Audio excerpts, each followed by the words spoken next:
Bismillahirrahmanirrahim. Assalamualaikum warahmatullahi wabarakatuh. Waalaikumsalam warahmatullahi wabarakatuh. Pemirsa, alhamdulillah bertemu kembali dengan saya Muhammad Lutfi Khairuddin setelah sekian lama ya.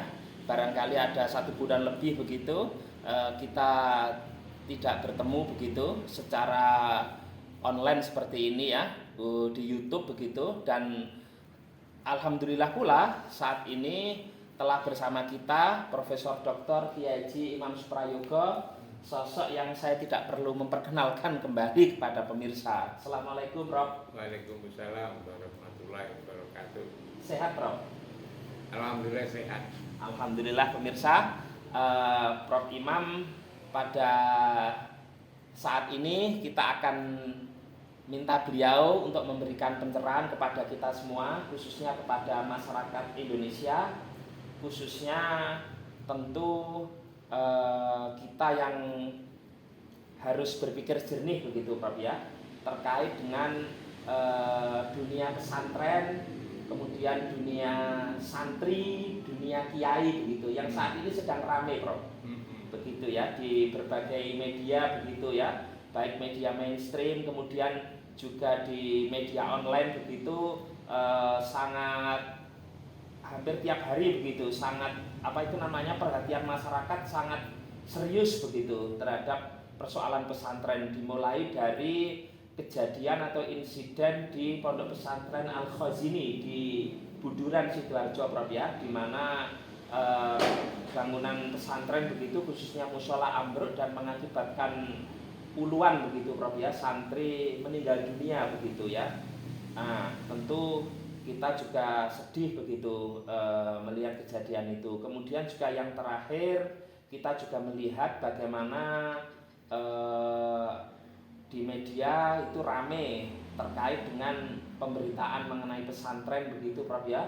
Ya kita sebut aja lah ya medianya, karena sudah tidak rahasia lagi begitu, Trans 7 begitu ya. Kemudian membuat semacam liputan mengenai pesantren, dan itu dianggap framing begitu, framing negatif begitu, bagaimana kiai, kemudian bagaimana pesantren. Nah, ini tentu sedikit banyak juga akan bisa mempengaruhi masyarakat begitu. Padahal tentu hal-hal demikian tidak sepenuhnya benar. Nah, kita ingin Prof Imam memberikan satu pencerahan, satu pandangan yang tentu objektif begitu, bagaimana masyarakat melihat dunia pesantren, dunia kiai, dunia santri di saat tentu saat ini banyak sekali pemberitaan-pemberitaan yang mana ini tentu ada yang barangkali juga perlu untuk diluruskan begitu. Karena kita tahu bahwa pesantren ini salah satu, atau bukan salah satu, Prof ya, termasuk yang tertua begitu ya di Indonesia. Sebelum Indonesia berdiri sudah ada lembaga pendidikan yang namanya pesantren, yang melahirkan juga bahkan para tokoh-tokoh begitu yang banyak berkontribusi terhadap negara kesatuan Republik Indonesia. Monggo Prof Imam untuk memberikan pencerahan kepada masyarakat bagaimana seharusnya masyarakat menyikapi terkait polemik yang terjadi, Prof.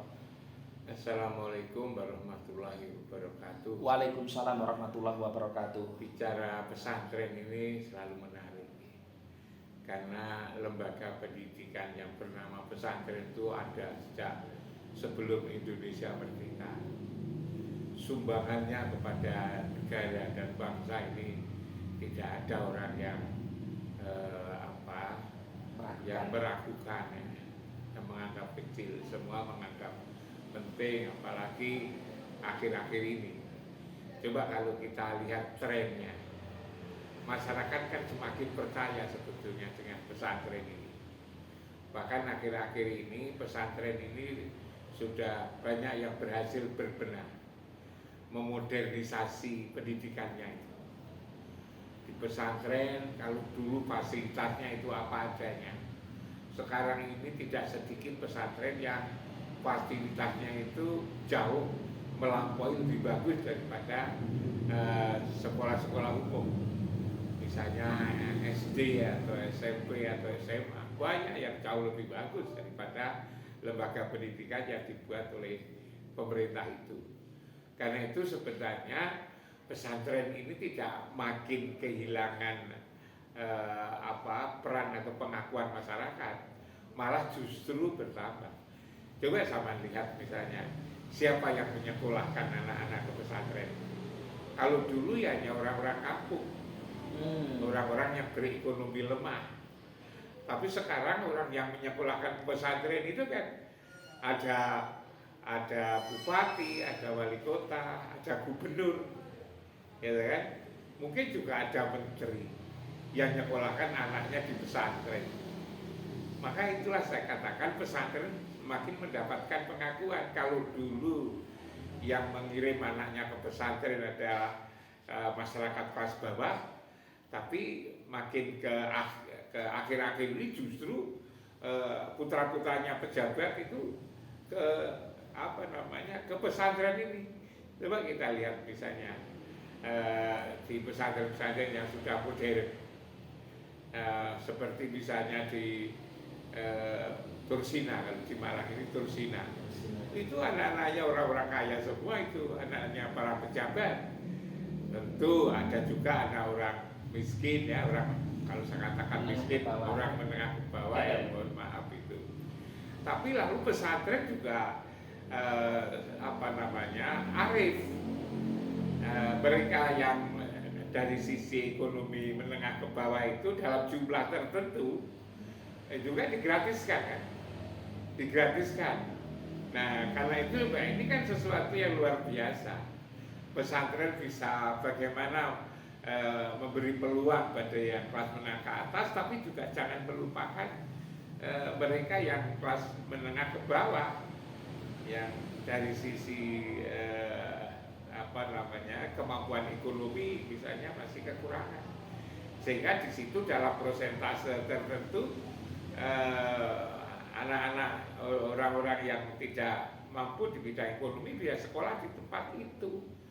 Dan anehnya lagi ya, luar biasanya saya lihat itu lalu juga tidak diperlakukan bahwa yang disubsidi oleh pesantren itu lalu diperlakukan sebagai kelompok yang harus ditinggal atau dianggap kurang.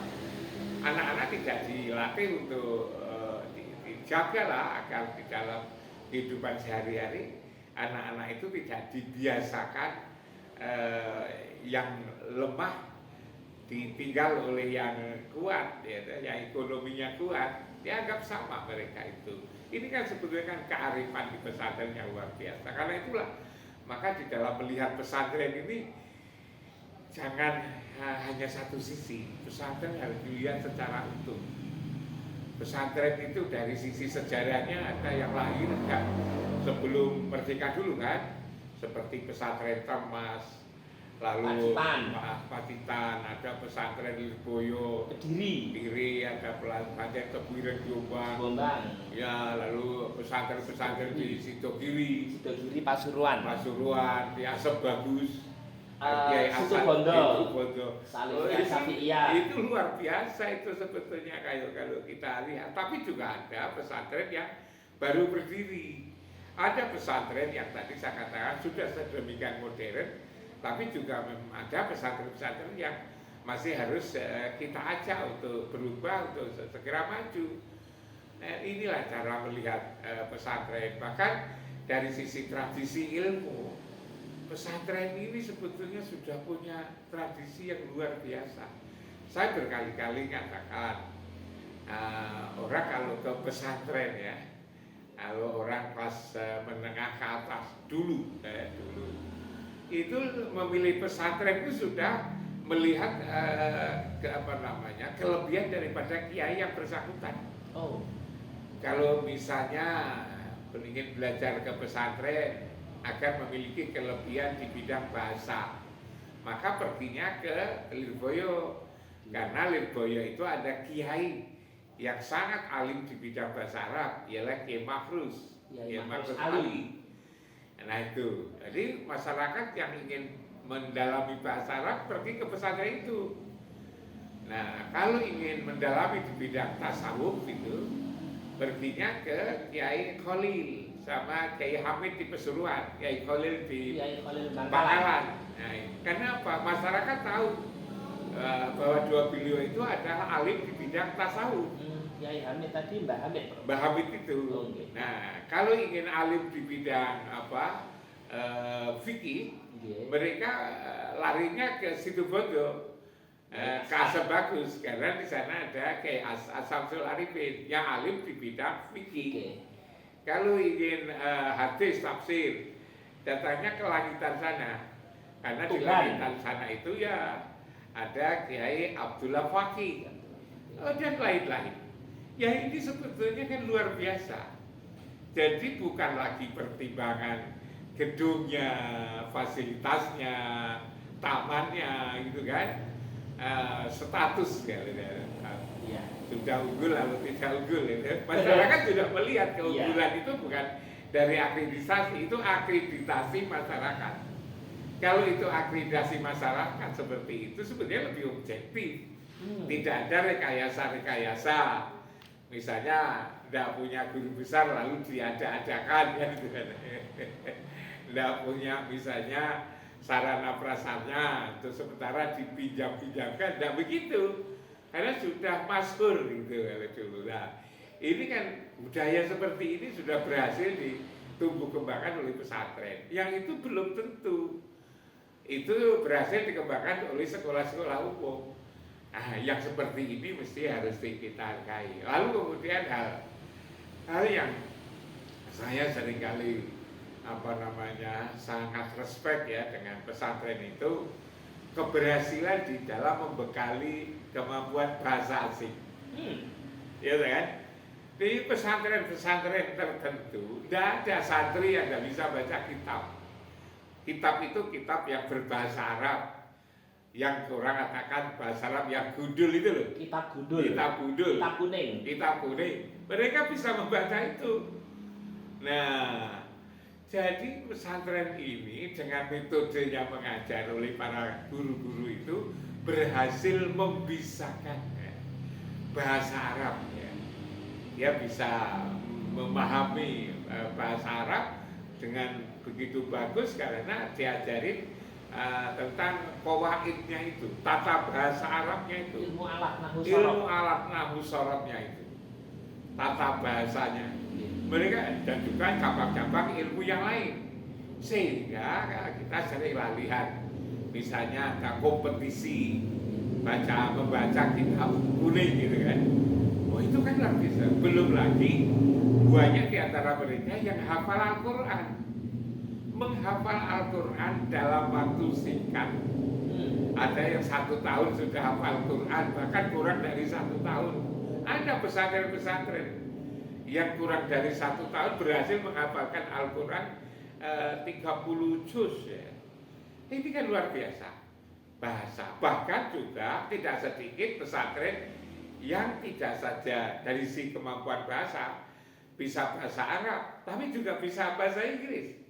Coba kita lihat pada pesantren-pesantren tertentu seperti yang Gontor Ponorogo itulah, kita buat contoh satu diantaranya. Yang seperti itu jumlahnya banyak. Paling tidak ada lah yang pesantren-pesantren yang bisa sekaligus membisahkan bahasa Arab dan bahasa Inggris.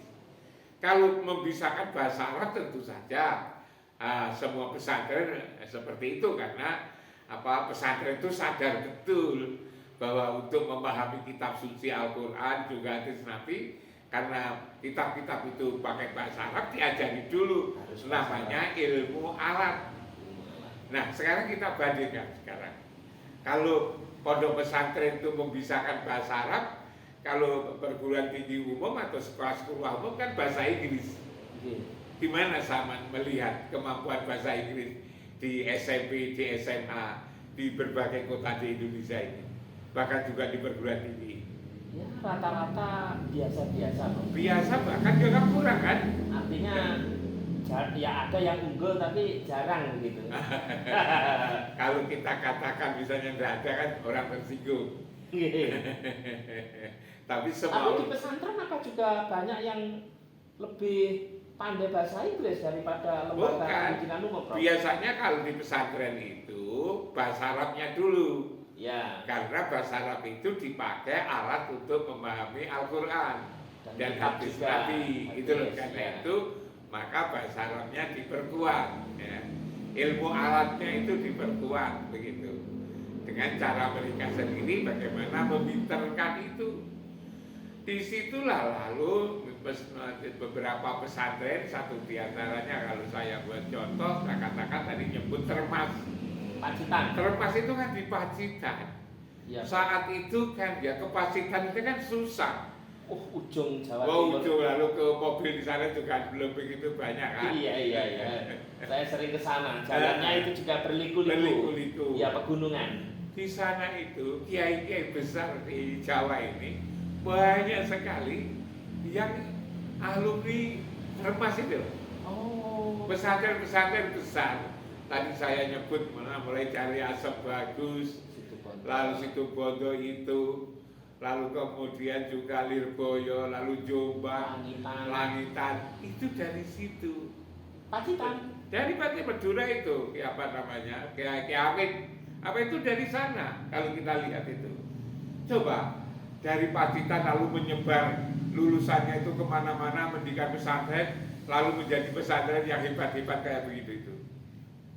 Itu kan menurut hemat saya luar biasa dan itu juga diakui di luar negeri. Oh. Karena itu kan ada terkenal sekali ulama-ulama Indonesia itu lalu yang diakui di Mekah sana. Nah ini sebetulnya kan luar biasa Indonesia ini. Karena itulah maka saya terus terang aja ketika saya menjadi rektor.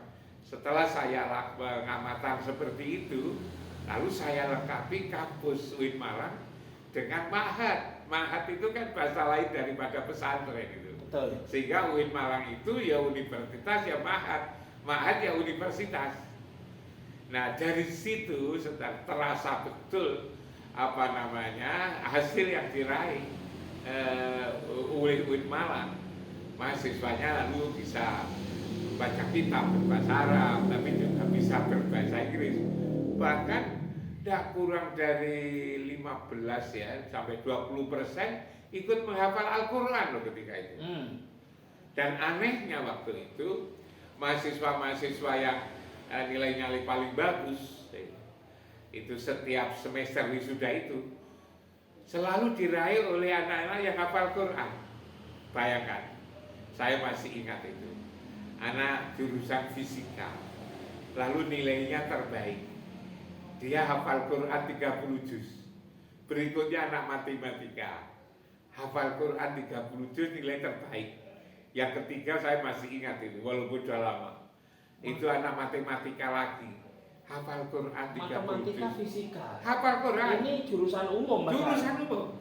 Lalu kemudian anak ekonomi, hafal Quran.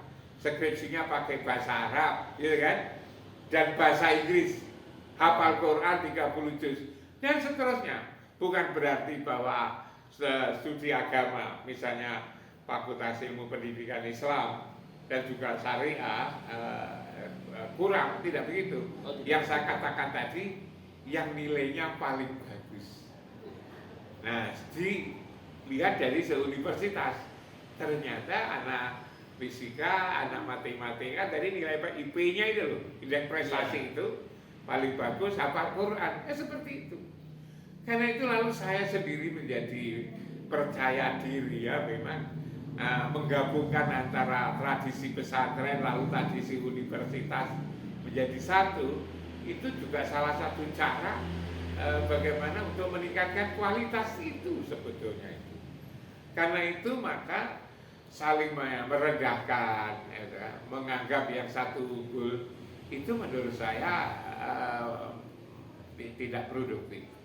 Lebih bagus bagaimana tradisi yang dimiliki oleh Indonesia ialah pesantren kan begitu. Itu lalu ditumbuh kembangkan dengan perguruan tinggi sekolah-sekolah modern. Sehingga lalu ada pesantren, di situ ada madrasah Tsanawiyah, ada madrasah aliyah. ada UIN yang di situ kombinasi antara Mahat sama perguruan tinggi kan menjadi bagus. Jadi tidak perlu dipertentangkan perlu. Antara pendidikan pesantren dengan pendidikan umum. Tidak perlu, wong itu sudah diakui dan itu hasilnya kayak gitu. Dan Prof mengkombinasikan di UIN Malang ketika menjadi rektor itu Prof merasa justru itu memiliki kelebihan ya Prof ya? Ya kalau saya lihat dari hasilnya ya. Ya. Ada di situ jurusan fisika, belajar fisika. Nilai fisikanya tidak rendah. Malah menjadi yang terbaik, tapi hafal Quran. Mahasiswa matematika, nilai terbaik di bidang matematika, tapi hafal Quran. Apa artinya? Artinya belajar sains ini tidak ganggu Quran. Hafalan Qurannya itu, hafal Quran, lalu juga mereka mengerti tentang sains dan teknologi. Ini kan luar biasa sebetulnya itu kan. Pak Habibie kan pernah mengatakan bahwa beliau kan ahli pesawat terbang. Betul. Tapi beliau juga mengakui ilmu agama itu lebih penting dalam dijadikan bekal untuk kehidupan dunia akhir kan pernah. Walaupun beliau teknokrat kayak begitu. Itu kan luar biasa. Ya. Karena itu menurut teman saya memadukan ini. Ini hanya dari sisi apa-apa yang bisa kita bicarakan. Belum lagi nilai-nilai luhur yang berhasil dikembangkan oleh pesantren. Nah, apa aja itu, Bro? Tentang kemandirian, menghormat orang tua, tentang keikhlasan, tentang kesabaran, macam-macam itu. Iya. Karena itu kalau saya melihat misalnya konflik dengan salah paham dengan Trans 7 ini ya. Iya, Bro, yang rame ini. Yang rame ini. Saya lalu tidak percaya kalau itu lalu kemudian melahirkan berkepanjangan. Kiai itu pemaaf. Kiai itu selalu ngikut ajaran Rasulullah. Rasulullah itu kepada musuh-musuhnya dulu itu kan tidak pernah lalu kemudian dendam. Iya, Bro. Dalam Islam itu kan tidak ada dendam. Bahkan Surakoh waktu itu mau membunuh beruang biasa dimaafkan oleh Rasul. Akan dibunuhnya maafkan. Kiai itu kan meniru perilaku Kiai Rasul. Gitu kan? Karena itu kalau ada gegap gempita seperti itu nyoba nanti Kiai sepuhan. Ngajak supaya kita bersatu, kita jangan dendam. Semua ada gunanya kan begitu nanti. Iya, Bro. Bahwa pesantren juga mendapatkan nilai-nilai yang seharusnya dijadikan bahan untuk introspeksi, memajukan pesantren kan begitu. Lalu kemudian dengan begitu maka orang-orang yang tidak berpihak pada pesantren dengan kasus ini akan menjadi tahu tentang pesantren. Nah itu, Bro. Akhirnya lalu nanti kan endingnya itu kan akan menjadi indah sebetulnya. Endingnya itu nanti akan menjadi indah. Betapa besar pelajaran yang dihasilkan dari kasus ini. Orang menjadi tahu tentang pesantren. Dengan begini maka kiai-kiai, ulama-ulama, bahkan juga pejabat, mungkin juga sampai presiden, gitu kan? Lalu menjadi tergugah, menjadi teringat dengan kehidupan pesantren ini. Bahkan punya atensi khusus. Iya kan? Artinya ada sisi positifnya juga, Prof ya? Iya, jadi kita ini kan tahu siapa sih sebetulnya para kiai. Kiai sepuh itu loh yang saya maksudkan. Misalnya Kiai Anwar Mansur, kebetulan saya dari Kediri. Mutawakil Allah gitu kan. Kiai Mudasir, Pamekasan itu. Lalu kemudian kiai-kiai lain ya yang tidak bisa sekali. Mereka itu kan kita akan mengajarkan akhlak. Orang berakhlak itu kan yang salah kan dimaafkan itu kan. Yang tidak mengerti dimengertikan, yang lupa diingatkan gitu kan. Yang salah nanti mereka kan para kiai ini kan punya hati yang mulia yang tadi saya katakan sabar, tidak dendam, tidak iri, tidak dengki, ikhlas. Itu menjadi kehidupan para kiai. kalau kiai sepuh kayak begitu, itu tugasnya adalah meredakan kalau itu ada konflik sebetulnya itu. Bukan lalu kemudian ngajak konflik, tidak ada kiai ngajak konflik itu tidak ada sebetulnya itu. Kita lihat, coba kiai sepuh itu, sama lihat keikhlasannya. Beliau itu berjuang mendirikan pesantren, gitu kan? Itu sesungguhnya untuk apa? Untuk akhlak. Sampai mengorbankan apa yang dimiliki, hartanya, jiwanya, lalu kemudian waktunya, itu untuk akhlak itu loh. Makanya itu yang dicontohkan oleh kiai kan kesabarannya itu kan, keikhlasannya itu, menghendaki para kiai itu bagaimana hidup itu damai, bagaimana hidup ini tidak diliputi oleh suasana pertikaian, perselisihan, gitu kan? Iya. Nah, suasana pandangan-pandangan mulia ini nanti tanpa ada yang menyelesaikan akan selesai sendiri. Dan saya yakin endingnya akan bagus, betulnya itu. Iya. Endingnya akan bagus. Itu kan seperti sampean katakan tadi kan mengikuti apa yang dilakukan oleh Rasulullah. Rasul dulu kan sampai hijrah dari Mekah ke Madinah. Iya, Bro. Itu kan dikejar-kejar kan? Dikejar-kejar. Surakoh gitu. Iya kan? Tapi apa? Setelah lalu kemudian Rasul dengan umatnya itu kembali ya, Fathul Mekah itu kan? Iya, kembali ke Mekah, penaklukan Mekah. Itu coba penaklukan Mekah itu. Lalu apa membalas dendam? Oh tidak, Bro. Tidak. Justru Rasul bilang siapa yang masuk ke rumah Abu Sufyan padahal memusuhinya dulu itu aman. Padahal musuhnya. Itu kan? Iya. Kan aman itu kan? Kan ada pertumpahan darah. Seharusnya itu karena dulu itu kejar-kejar kan dendam. Sedosa seberat itu pun coba dimaafkan. Padahal mohon maaf, Bro. Kalau Rasul pada waktu itu dan umatnya mau bahkan memiliki kesempatan seandainya balas dendam, Rob ya. Karena waktu itu sudah kekuatannya sudah luar biasa setelah dari Madinah. Tapi Rasul tidak melakukan. Kiai kan juga begitu. Kiai itu kan mengajak orang jahat menjadi baik. Orang yang tukang menyakiti menjadi orang yang lalu menjadi kasih sayang kan itu. Iya. Perjuangan kemenangan kiai itu beda dengan kemenangan petinju. Kemenangan kiai beda dengan kemenangan petinju. Iya. Maksudnya apa, Bro? Kalau kemenangan petinju kan punya lawan, punya musuh. Punya musuh di ring jelas itu. Iya. Dikatakan menang kalau musuhnya itu jatuh. Iya, KO sudah. Mati. Iya. Itu menang kan? Menang. Kalau menangnya kiai bukan itu. Menangnya kiai bagaimana orang jahat menjadi orang baik, orang bodoh menjadi orang pinter, bagaimana orang miskin menjadi orang berkecukupan, syukur kalau menjadi kaya, atau orang yang memusuhi kemudian menjadi kawan juga. Menjadi kawan. Jadi sebetulnya perjuangan kiai itu justru menjadikan orang lain yang memusuhi dia itu tambah menjadi baik.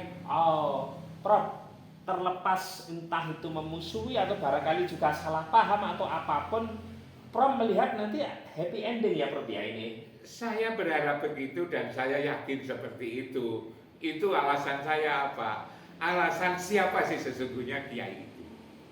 Kiai itu menangnya itu beda dengan permusuhan pada umumnya.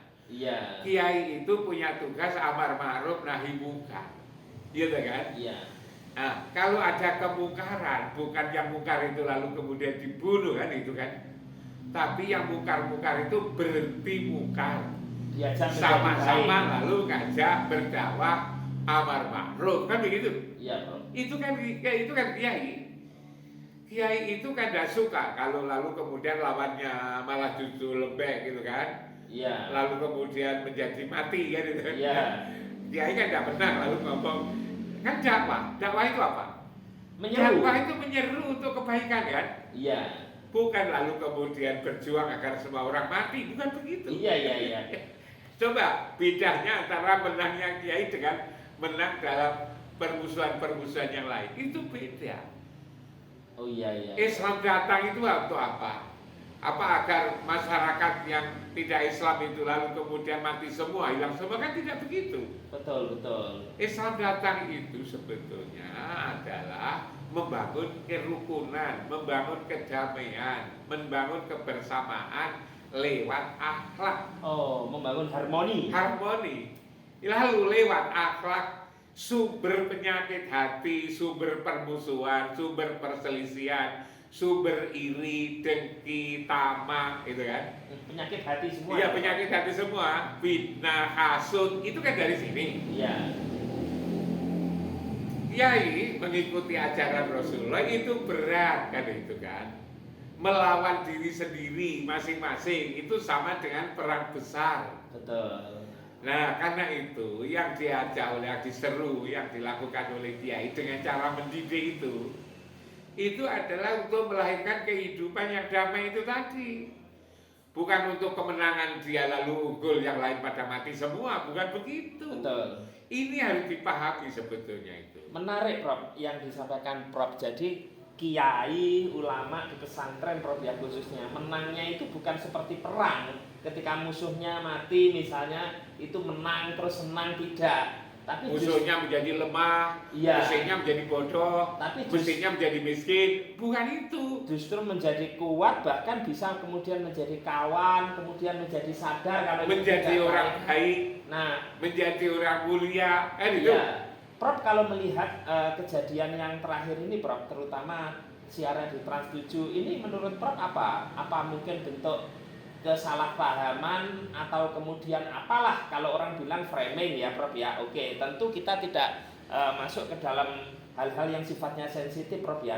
Tetapi kemudian kiainya oke Prof, bisa memaafkan begitu. Tapi kan kemudian banyak reaksi, khususnya dari para santri, para alumni, kemudian masyarakat yang barangkali juga menyatakan wah ini nggak benar dunia pesantren tadi kan luhur mulia yang Prof Imam sampaikan, tapi kemudian disiarkan seperti itu sampai kemudian mereka tentu muncul misalnya kata-kata oh ini stasiun televisi harus diboikot misalnya, bahkan digeruduk begitu. Nah tentu kita sebagai masyarakat juga melihat itu juga harus objektif begitu Prof. Tidak boleh kemudian ikut dalam kemudian framing-framing yang tentu Prof tadi menyatakan positif semua loh dunia pesantren tadi. Kan begini sebetulnya itu pesantren ya, itu Prof. kan berhasil menurut hemat saya itu bagaimana menumbuhkan rasa cinta kepada lembaga pendidikan, cinta pada pesantrennya, cinta kepada kiainya, kepada duriahnya, kepada ilmu yang ditumbuh kembangkan oleh kiai, kan begitu. Berhasil. Coba sama lihat apa ada pesantren, santri-santri itu lalu belajar itu di situ hanya terpaksa. Ya mungkin adalah 1-2 ya kasus kan itu kan. Ya. Tapi pada umumnya santri-santri itu tinggal di pesantren itu makin lama kan makin senang. Betul. Mungkin awal-awal berat, Bro. Awal-awal berat, tapi makin lama kan makin senang. Dan ciri khas pesantren ini kan ada pondok itu asrama. Asrama itu. Betul. Di situ kayak di karantina gitu. Iya. Betul-betul digembleng. Lalu kan jarak lebih setelah di situ lama lebih kerasan di rumah dibandingkan dengan di pesantren. Libur itu tidak gembira kan kalau anak pesantren. Oh iya. Kapan libur pulang itu biasanya kepengen segera kembali ke pesantren. Itu menggambarkan apa? Pesantren berhasil menjadikan para santri-santrinya semakin mencintai pesantrennya. Semakin mencintai kiainya, semakin mencintai pendidikan yang ada di pesantren itu. Dan giat ya Prof ya dalam coba sama lihat adalah sama bandingkan ya. Iya. Kalau misalnya ada Aflah Akhirus Sana ya, Haflah Akhirus Sana itu kan. Iya. Haflah Akhirus Sana. Anak-anak kan begitu dikatakan lulus tidak berhambur-hamburan lalu pakai popoi, pakai mobil. Oh iya, seragamnya dicoret-coret, kasih pilok, terus kebut-kebutan, sepeda motor knalpotnya brong misalnya. Gak ada begitu. Gak ada itu. Gak ada. Iya, Prof. Jujur aja kan gak ada itu. Jadi itu menggambarkan bahwa santri-santri itu sekolah di situ itu makin lama malah kan makin senang kan, makin senang, makin mencintai pesantrennya. Karena itu secara mendadak lalu yang namanya orang cinta kan, lalu diganggu apa yang dicintain, lalu kan reaksinya kan keras banget kan, begitu kan. Nah itu gimana bro? Nah itu kan di mana itu kan sebetulnya kan terjadi di apa saja. Seperti misalnya sampean begitu menyayangi ibu bapak kan? Iya bro. Lalu ibu bapak sampean lalu dikata-katain yang kurang menyenangkan. Oh marah bro? Nah sampean kan marah. Sama dengan itu loh sebetulnya. Nah itu nanti endingnya maksudnya yang bisa kemudian selesai itu ayahnya. Berarti ayah ibu bapaknya. Kalau di pesantren ya kiainya. Kiai. Dan Prof yakin dengan kebijaksanaan kiai santri itu kepada kiai itu kan sami'na wa ata'na. Betul. Aku dengar dan aku taatkan itu kan. Apa ada santri yang membantah? Oh tidak ada Prof. Tidak ada kan? Kualat Prof. Takut ilmunya tidak manfaat. Kalau nanti kiainya sudah ngomong ya sudahlah belajar lagi, kita sudah dapat nilai-nilai, sudah dapat pelajaran penting dari kasus ini. Artinya kalau nanti kiai sudah memaafkan misalnya pihak media Prof ya, dalam ini Trans 7 ini mohon maaf karena bukan rahasia lagi, itu Prof yakin ya sudah selesai nanti kan santri alumni akan ikut apa yang disampaikan oleh kiai. Apalagi yang menyakiti itu lalu sudah ikut ke petua-petua, nasihat-nasihat kiai. Bahkan mungkin menjadi cinta kiai, cinta pesantren juga. Iya, jadi dari TV itu. Dari situ nanti akan paham. Oh, seperti ini toh sebetulnya di pesantren. Menjadi paham, dan kalau menjadi paham maka lalu tidak menutup kemungkinan mereka juga ikut mencintai pesantren. Yang awalnya mungkin barangkali Prof ya, tentu kita tidak buruk sangka, barangkali awalnya itu ada tidak suka, tapi kemudian menjadi cinta. Menjadi cinta, karena waktu tidak suka kan belum paham siapa kiai, siapa pesantren. Dengan begini orang pada jelaskan. Betul.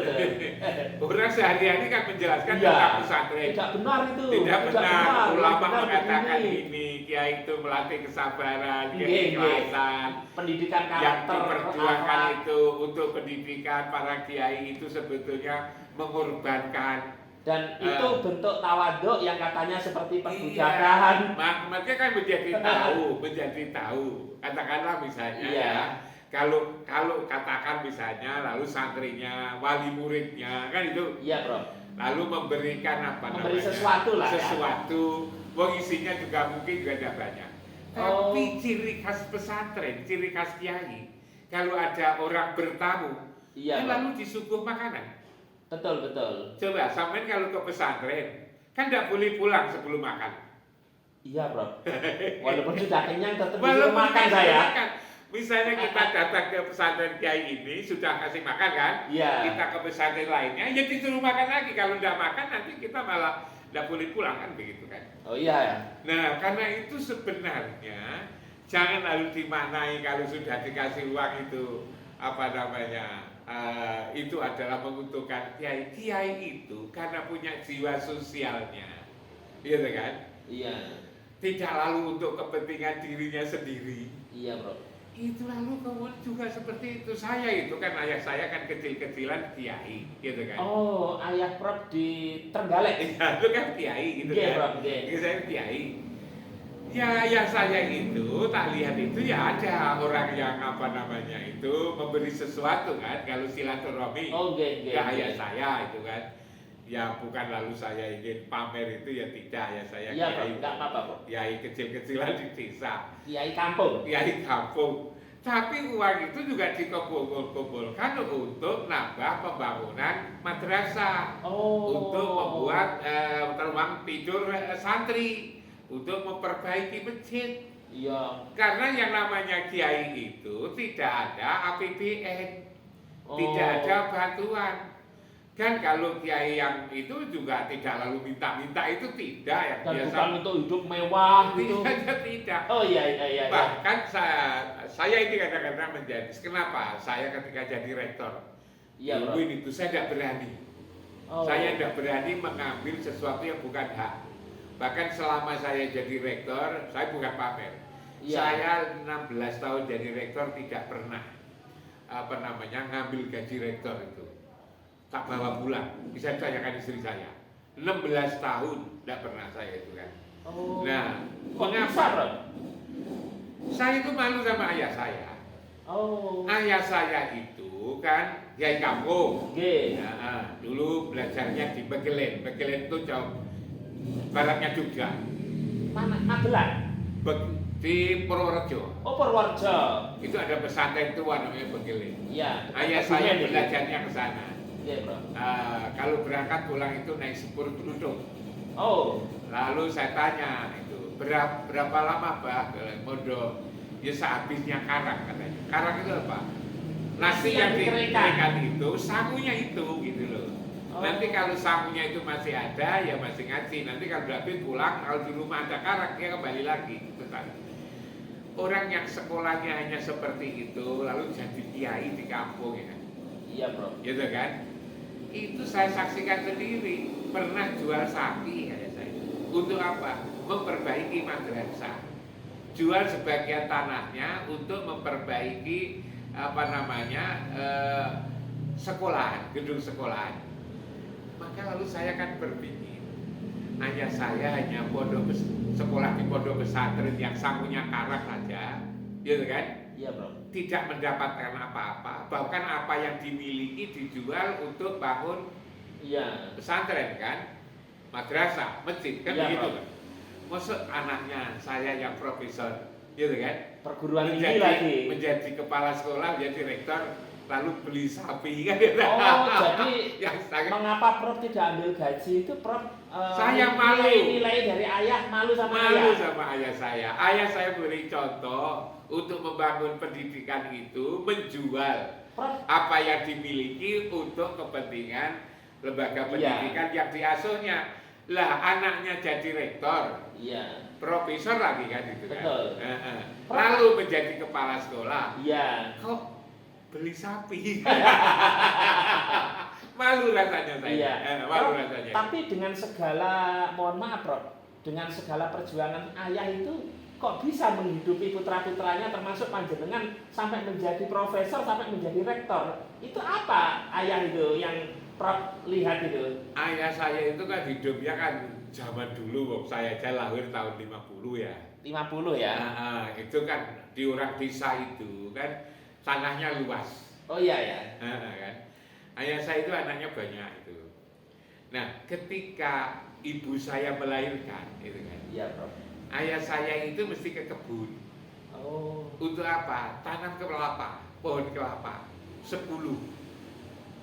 Nanti kalau anaknya besar, biaya sekolah itu ya 10 pohon kelapa itu.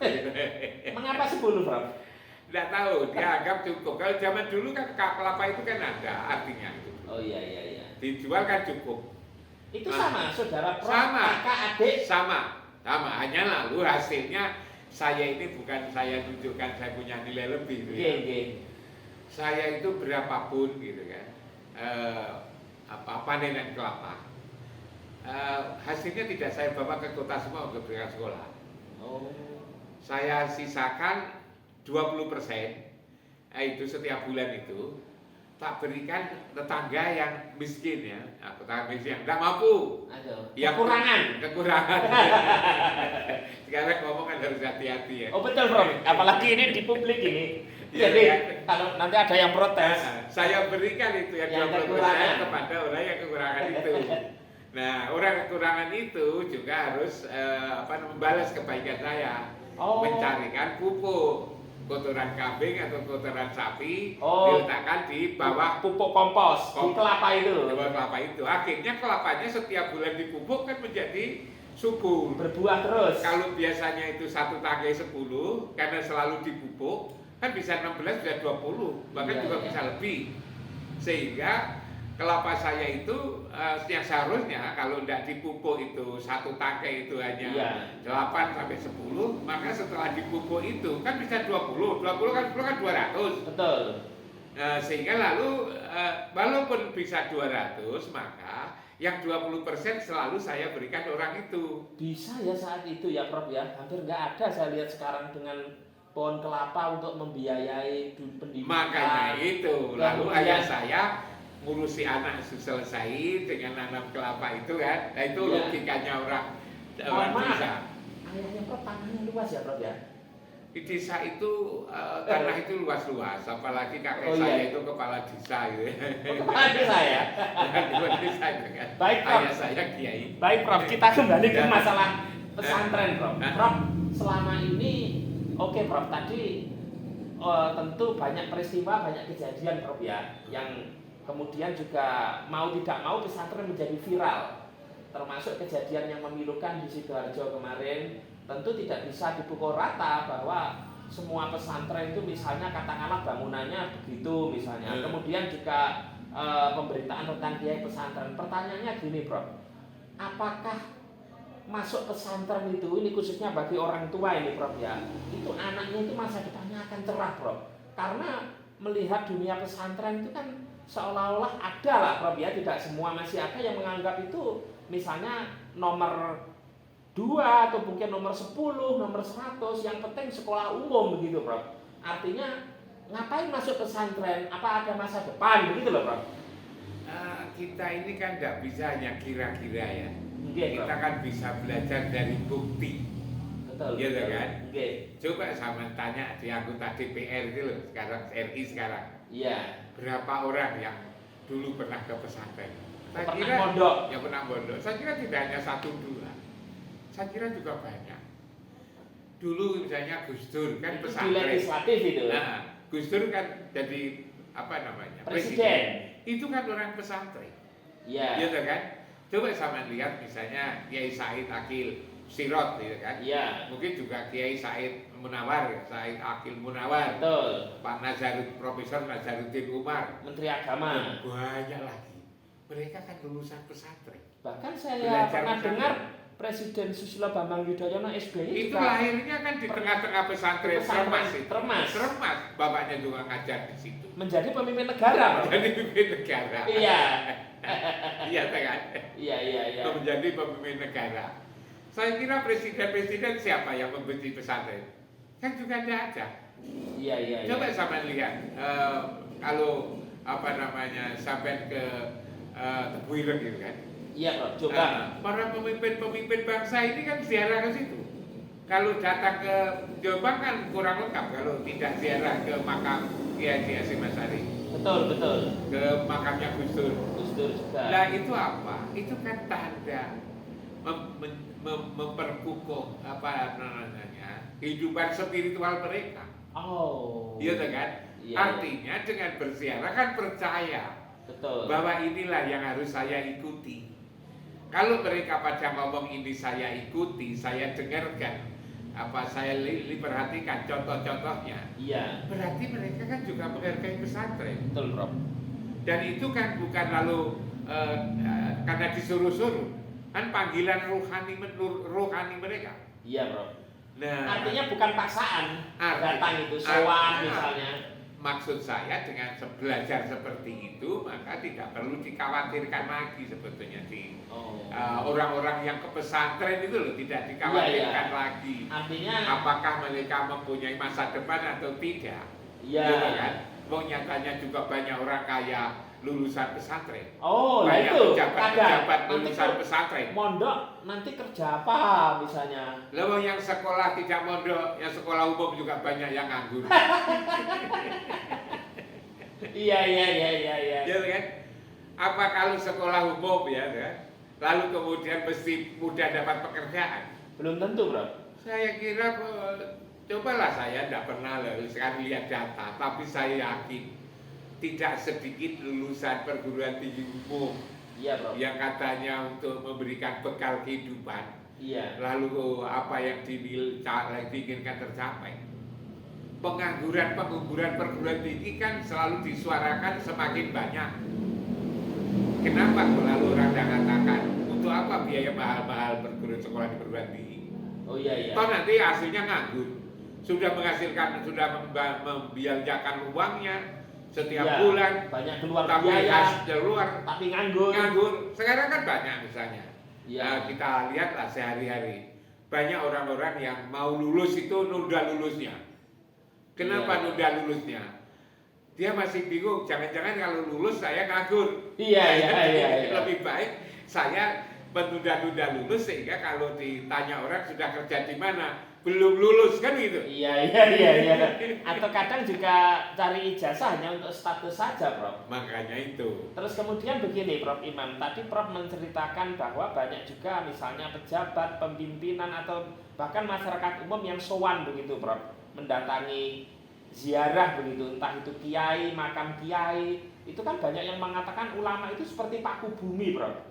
Seperti, mohon maaf, satu contoh, Prof ya, yang tidak tertulis peraturan, misalnya orang menjadi gubernur Jawa Timur, menjadi Kapolda Jawa Timur kalau di Surabaya atau Pangdam 5 Brawijaya, itu yang pertama kali dilakukan yang saya tahu, Prof ya, ziarah ke makam Sunan Ampel Raden Rahmat, Prof. Itu. Kemudian juga di beberapa daerah sama, ulama di situ siapa? Bahkan yang sudah meninggal makamnya diziarahi. Seolah-olah Prof tadi menyampaikan itu ada semacam panggilan batin, panggilan jiwa begitu, Prof. Jadi bukan itu paksaan begitu, Prof Imam. Itu, dan panjenengan tadi juga mengulas bahwa apa itu namanya, di pesantren banyak contoh tokoh-tokoh masyarakat juga yang sukses begitu ya, Prof ya. Artinya dari situ tidak ada yang perlu dikhawatirkan, bahkan karena di pesantren itu ada asrama begitu, mereka benar-benar kemudian mendapat pendidikan karakter yang utuh begitu, digembleng oleh kiainya langsung ya, dengan ciri khas yang masing-masing. Ternyata pembicaraan kita sudah sangat lama ini, Prof. Walaupun membahas pesantren ini tentu menarik begitu, Prof ya, apalagi belum fenomena yang rame-rame ini kita juga belum. Akhir-akhir ini orang kan mulai sadar bahwa ilmu tanpa akhlak itu malah menjadi perusak. Iya kan? Kan banyak orang, para koruptor itu sebetulnya kan bukan orang bodoh. Betul. Orang pinter. Tapi kan orang hatinya pandai. kan tidak terawat, ruhnya kan tidak terawat. Iya. Sehingga lalu tidak bisa mengendalikan apa yang menjadi keinginannya itu. Lalu korupsi, lalu menyimpan, lalu ngakal-ngakalin kan gitu kan. Iya. Akhirnya lalu peraturan kan, undang-undang pun lalu diakalin kan itu. Betul. Mengapa itu terjadi? Kenapa, Pak? Karena basic agamanya yang bersangkutan itu kurang. Sehingga orang lalu berkesimpulan memang agama itu penting. Kalau misalnya sarjana ekonomi, ahli ekonomi, dia agamawan, agamanya kuat, kan ekonominya bagus. Iya. Kalau seorang sains lalu dia agamanya bagus, kuat, pengembangan sainsnya kan jadi bagus. Politiknya juga begitunya, sosialnya juga begitu, hukumnya juga begitu, dokter juga begitu. Jadi sebetulnya agama itu mendasari kekuatan-kekuatan keilmuan yang dikembangkan oleh yang bersangkutan itu. Dan pendidikan agama yang kuat di pesantren apa begitu? Pendidikan agama ya, pesantren itu sebetulnya kan membawa orang kepada agama ini. Prof Imam, memang Prof ini ada beberapa kejadian di pesantren, Prof ya.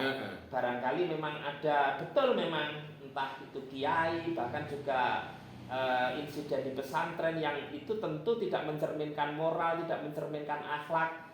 Itu tapi kan hanya 1-2 atau itu masyarakat seringkali kemudian disuguhi hal-hal yang negatif seolah-olah semua pesantren itu seperti itu, begitu loh, Prof. Padahal kan sebetulnya kan dampak daripada perang besar, bahwa kehidupan kita ini kan berada dalam suasana perang. Hanya kalau Rasulullah itu membedakan antara perang besar dan perang kecil. Perang kecil itu ternyata adalah perang besar. Perang kecil itu ternyata adalah perang fisik itu. Perang Ukraina Rusia, Israel Palestina. Itu kan perang kecil. Banyak yang meninggal, Prof. Terus perang Khandaq, perang Uhud, perang Badar itu kan perang kecil. Diingatkan oleh Rasulullah, setelah ini kita akan masuk suasana perang besar. Perang besar itu apa? Perang melawan hawa nafsu. Nah, melawan diri sendiri. Melawan diri sendiri, penyakit yang ada di dalam dirinya itu. Itu lebih berat. Itu kata Rasul, perang besar. Nah, perang musuh yang ada di dalam ini tidak memilih-milih. Tidak artinya kalau orang sudah menjadi ulama lalu musuhnya lari, kan bukan begitu. Iya. Yang disebut ulama itu manakala dia punya kemampuan untuk memerangi musuh yang ada pada dirinya sendiri. Nah, saya katakan bahwa betul besarnya kan ada yang kuat, ada yang tidak kuat. Iya. Sifat-sifat manusiawinya kan masih ada di situ. Iya. Makanya kalau itu misalnya ada kekeliruan gitu, ada kesalahan. Iya. Oh, zaman Rasul saja kan juga ada. Iya. Antara perang Badar sama perang Uhud itu kan beda gitu kan? Beda. Perang Badar kan pasukannya sedikit bisa menang kan itu. Bisa kan? menang. Ya, kenapa? Karena memang niatnya itu untuk membela agama kan itu. Oh, betul. Tapi perang yang lain ada Perang motif Uhud. ada motif-motif ekonomi kan itu kan. Motif dunia. Motif dunia akhirnya jadi kalah. Zaman Rasul saja, zaman Rasul Muhammad Rasulullah aja. Iya. Ada yang begitu, apalagi lalu zaman akhir zaman. Ada kekeliruan itu saya kira adalah hal yang bisa dipahami sebagai manusia yang tidak lepas dari kekeliruan kami. Tapi bersyukurlah jumlahnya kan juga tidak terlalu banyak. Tapi karena ini ada di tengah-tengah ajaran agama kan, lembaga yang mengajarkan agama. Betul. Yang kecil itu lalu kemudian suaranya kemana-mana kan begitu kan? Iya. Suaranya itu meledak. Tapi bagi orang yang arif gitu kan, maka kan bisa memahami seperti itu. Iya, orang itu masih kalah tatkala melawan hawa nafsu kan begitu. Iya. Ternyata melawan hawa nafsu itu tidak saja tidak saja kalah dialami oleh orang-orang yang pendidikan agamanya itu sedikit, orang yang agamanya banyak pun juga bisa kalah. Itu kan juga sebuah pelajaran untuk kehati-hatian. Hidup ini kan saling belajar aja sebenarnya. Betul, Bro. Dan mungkin juga masyarakat perlu selektif dan memilah-memilih, Prof ya. Misalnya anaknya mau dimasukkan pesantren mana, mondok di mana, juga lihat pengasuh kiainya, apalagi kalau sudah misalnya sudah tua, tentu sudah teruji begitu, Prof. Seperti pesantren yang Prof tadi sebut itu. Ya, jadi saya kira masyarakat itu bisa sebetulnya melihat sendiri itu bisa. Dengan mata hatinya itu bisa. Tidak hanya mereka itu kan sering ngomong. Kalaupun toh nanti ada katakanlah kiai atau kemudian pesantren yang melakukan penyimpangan, ya sudah jelas masyarakat sudah dengan seleksi alam tidak akan masuk di situ lagi, Prof ya. Karena perhatian kita ini kepada pesantren.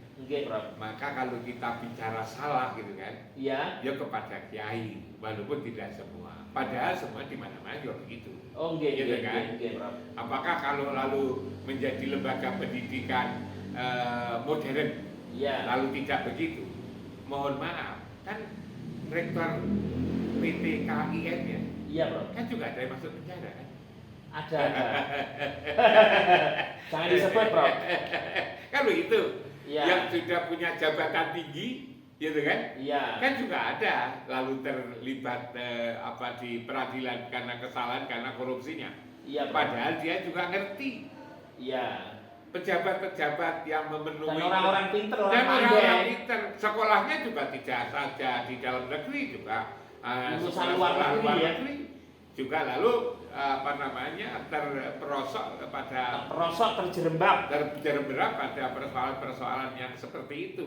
Bro. Karena itu sebetulnya kita melihat itu adalah kehidupan manusia secara luas, secara utuh, secara mendalam.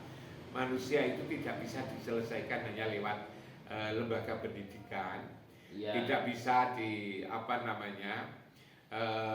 kitab-kitab yang dibaca gitu kan, buku-buku yang ini, pergaulan di mana, memang itu ada cara sebetulnya untuk memperbaiki hati ini. Memperbaiki hati ini tidak lewat sekolah. Kalau di Quran itu penyakit hati itu dicabut. Ketika apa? Ketika Allah mencabutnya. Kapan Allah mencabut? Ketika berada di tempat mencabut penyakit hati. Wa naza'na ma fi sudurihim min ghillin, itu di surat Al-A'raf ayat 43 itu. Di mana itu mencabut yang penyakit hati yang disebut ghillin? tajri min tahtihimul anhar, di tempat yang di bawahnya mengalir sungai.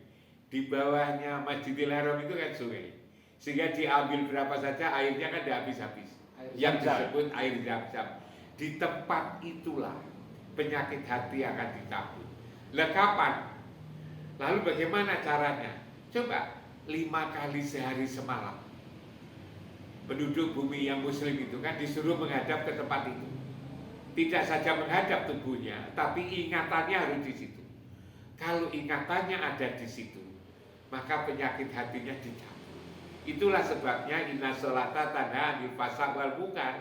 Kenapa sholat itu mencegah perbuatan keji dan munkar? Karena ketika sholat tubuhnya menghadap kiblat makom Ibrahim, hatinya ingat di situ, maka penyakit hatinya dicabut. Hanya lalu beratnya ketika takbiratul ihram Allahu Akbar, ingatannya tidak di situ lagi. Iya. Apalagi ingatnya ke pasar, ingatnya ke kantor, ingatnya ke bank, ingatnya ke sawah, ingatnya ke apa yang disenangi. Apalagi kalau hujan, Rob, ingat jemuran, Rob. Akhirnya lalu tidak menjadi sholat. Iya. Makanya sholat yang bisa merubah watak karakter akhlak itu adalah sholat khusyuk. Betul. Sholat yang berhasil bertemu Tuhan. Betul. Mulaku robbihim, kan itu kan? Betul, Bro. Alladzina yadununa ana'u mulaku robbihim, sampai ketemu Tuhan. Bagaimana ketemu Tuhan? Tidak mungkin bisa, karena Tuhan itu walam yakun lahu kufuwan ahad. Lalu caranya gimana? Yang penting dia tahu tempat pertemuan dan waktu bertemu. Waktu bertemu itu waktu-waktu sholat itu paling tidak. Iya. Tempat bertemu di mana? Tempat bertemu itu adalah watakidu mimma qomi Ibrahim musalla. Jadikanlah makom Ibrahim sebagai tempat sholat. Tempat sholat itu adalah di makom Ibrahim. Nah, banyak orang sholat itu tadi, begitu Allahu Akbar ingat macam-macam, sehingga sholatnya hanya sebatas seperti bersiul-siul dan bertepuk tangan, kan itu kan? Iya, Bro. Lalu tidak merubah watak, merubah perilaku. Karena itu maka bagaimana memperbaiki agama ini, semua melakukannya sehingga lalu makin sempurna, makin sempurna menjadi sholat khusyuk. Dan Prof yakin pesantren itu mengajarkan termasuk sholat khusyuk ini, Prof ya, bagaimana hati tadi yang dibenahi bukan hanya otak sesungguhnya. Ya kiai itu tadi kan itu, kiai itu kan tugasnya kan ngikuti Rasul kan, menyempurnakan akhlak kan begitu. Ya mudah-mudahan aja diajarkan. Sudah 1 jam, Prof. Makasih. Lebih beberapa menit. Mudah-mudahan bisa dijadikan bahan renungan, bahan pertimbangan. Dan memang kalau kita bahas secara tuntas tidak akan habis, Prof. Tidak akan habis. Betul, artinya soal pesantren dari sisi kiainya, santrinya, kemudian fenomena saat ini, kemudian bagaimana masyarakat ini luas sekali. Itu barangkali Prof ada kesimpulan atau pemirsa sendiri yang menyimpulkan? Biar pemirsa yang menyimpulkan, kita pesantren ini sebenarnya tidak sederhana. Yang kita pahami di pesantren itulah sebenarnya dibangun nilai-nilai luhur ya, sebagaimana yang diajarkan oleh Rasul untuk dijadikan pedoman kehidupan kita ini. Hanya memang hidup ini berat sebetulnya, hidup di dunia ini. Kita ada potensi keimanan yang ada di dalam dada kita, tetapi di dalam dada, di dalam diri kita ini juga ada potensi kekafiran. Kekafiran dan keimanan itu ada pada diri kita. Karena itu kalau kita disuruh untuk memerangi orang kafir, sebetulnya adalah orang kafir yang ada pada diri kita masing-masing. Menang melawan orang kafir, melawan kafir yang ada pada diri kita masing-masing. Yang itu dikatakan berat, disebut perang besar. Hawa nafsu dunia setan itu loh. Nah, itu sebetulnya. Baik, terima kasih Prof Imam. Balik. Semoga bermanfaat. Pemirsa silahkan bisa menyimpulkan sendiri pembicaraan kita, dan saya meyakini apa yang disampaikan Prof Imam tadi sudah sangat cukup begitu ya untuk memberi pencerahan pada masyarakat, menyikapi polemik dengan bijak, dengan baik begitu, terutama terkait dengan kiai, terkait dengan santri, dunia pesantren pada umumnya. Demikian, wassalamualaikum warahmatullahi wabarakatuh. Matur suwun, Prof.